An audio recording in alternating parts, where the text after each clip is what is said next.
Bonjour. Si vous êtes arrivé jusqu'ici, c'est que le moment est venu pour vous de faire le test de dépistage du cancer colorectal. Vous allez voir, c'est très simple.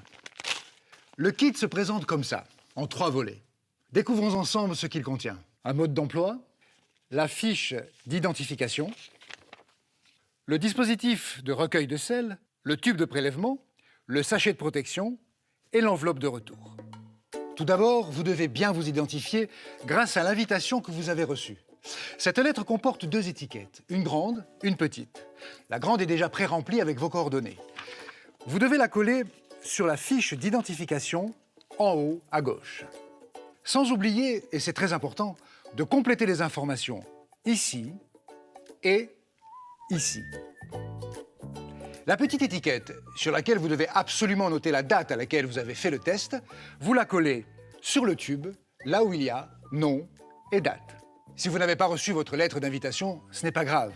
Dans ce cas, vous devez remplir l'ensemble de la fiche d'identification, y compris la petite étiquette, que vous collerez sur le tube. Et maintenant, passons au test. Vous l'avez vu, tout est dans le kit. Ça, c'est la feuille de recueil des sels. Du caca, quoi. Retirez les languettes sur les autocollants, puis vous collez la feuille sur la lunette des toilettes. Comme ceci.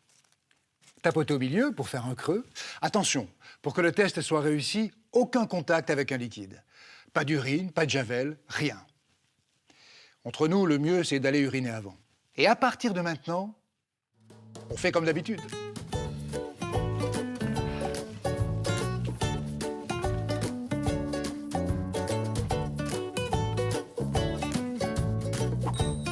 C'est fait. Bon. Alors on ouvre le tube en tirant le bouchon comme ceci. L'extrémité de la tige se présente ainsi. Elle est striée. C'est avec ça qu'on fait le prélèvement. Bon, alors là, évidemment, ce ne sont pas de vrais sels. On gratte à la surface, à plusieurs endroits, jusqu'à ce que la partie striée soit complètement recouverte. C'est parfait. Maintenant, on remet la tige dans le tube, on ferme bien, on entend un clic et on secoue. Tout le reste se jette dans les toilettes. Voilà. Ensuite, vous mettez le tube dans le sachet de protection, comme ceci.